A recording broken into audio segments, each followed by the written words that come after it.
আসসালামু আলাইকুম। তাৰাবি নামাজ সকলো আদায় কৰিলে, সকলো ঘৰা ঘৰি গ'ল। মই ৰ'লো।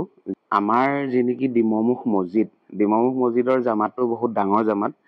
আহ, ভিতৰত যথেষ্ট সংখ্যক লোক হৈছিলে, বাহিৰতো হৈছে আৰু বহুত মানুহ হৈছে, যি নেকি আমাৰ ডিমমুখৰ পুৰণা মছজিদ, বহুত ডাঙৰ মছজিদ এইটো। আৰু আমাৰ ইয়াত 7:45ত আজান, 8টাত জামাত আৰু কিছু কিছু জেগাৰ টাইমবোৰ নিজে নিৰ্ণয় কৰি লয়। 8:15তো হ'ব, কিছুমান জেগাত জামাত 8:30তো হ'ব, হয়তো 7:45তো হ'ব পাৰে। আৰু এতিয়া আমাৰ ইয়াত 7:45ত আজান আৰু 8টাত জামাত। আৰু যি নেকি আজি 11 তাৰিখ, প্ৰথম ৰমজান মাহৰ প্ৰথম তাৰাবি নামাজ আদায় কৰিলোঁ সকলোৱে। 12টা বজাৰ পাছৰ পৰা এএমত পৰি গ'লে আজি যি নেকি 11 তাৰিখ, 12 তাৰিখে প্ৰথম ৰোজা মুখত থাকিব। 12 তাৰিখে প্ৰথম সকলো উঠি চেহেৰি খাব।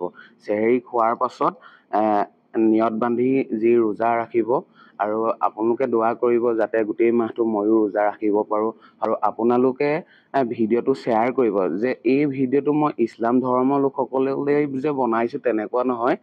সকলো ধৰ্মই জানক যে ৰমজান মাহ কি। আৰু আমাৰ যি নেকি ৰমজান মাহ চেহেৰি খোৱাৰ পাছত পানীটো বাদেই দিয়ক, থুৰ অকণো গিলিব নোৱাৰে। আৰু যি নেকি মগৰিবৰ নামাজ, মানে মগৰিবৰ আজান যেতিয়া দিয়ে, আমি মুখত পানী লৈ খাই মগৰিবৰ নামাজ পঢ়োঁ। ইশা নামাজৰ পাছত 20 ৰাকাত তাৰাবি নামাজ পঢ়া হয়। তাৰপাছত সকলো ঘৰা ঘৰি যায়, যি নেকি আজি যেনেকৈ ঘৰা ঘৰি গ'ল আৰু মই ৰৈ গ'লোঁ। ভিডিঅ'টো আপোনালোকে যিমান পাৰে শ্বেয়াৰ কৰিব।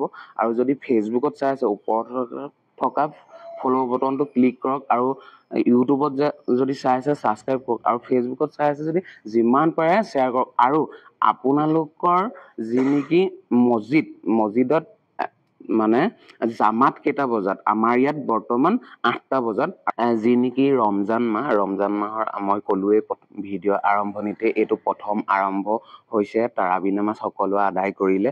আৰু যি নেকি 30টা ৰোজা আমাৰ, আৰু এই মাহটো খুব পবিত্ৰ মাহ। অন্য মাহতকৈ 70 গুণ বেছি স্বভাৱ দিয়ে আল্লাহ পাকে। আৰু এই মাহটোতে সৰহসংখ্যক লোকে জাকাত ফিতিৰা দিয়ে, আৰু বেলেগ টাইমতো দিয়ে বা বেলেগ মাহতো জাকাত দিয়ে, বা যি নেকি আমাৰ ইছলাম ধৰ্মৰ লোকসকলে বেলেগ মাহতো জাকাত দিয়ে। আৰু এই ৰমজান মাহত ফিতিৰাও দিয়ে আৰু জাকাতো দিয়ে। আৰু যি নেকি আমাৰ ধৰ্মটোৰ বিষয়ে ইমানখিনি মই অভিজ্ঞ নহয়, যিমানখিনি মই জানো সেইখিনিও আপোনালোকলৈ আগবঢ়ালোঁ। আৰু যদি ভুল ভ্ৰান্তি হৈছে মাফ কৰি দিব। সদৌ শেষত আপোনালোকক কৈছোঁ, খাছ কৰি মোৰ কাৰণে দোৱা কৰিব।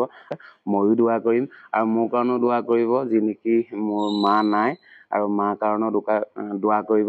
যি নেকি মোৰ মা বেহেস্তত দাখিল কৰক, জন্নত নচিব কৰক, কবৰৰ আজাব মাফ কৰি দিয়ক, কবৰ ফুলৰ বাগিচা বনাই দিয়ক। সেই আজি মোৰ মা এই পৃথিৱীত নাই। আৰু ভিডিঅ'টো আপোনালোকে যদি ফেচবুকত চাই আছে, যিমান পাৰে সিমান শ্বেয়াৰ কৰকচোন।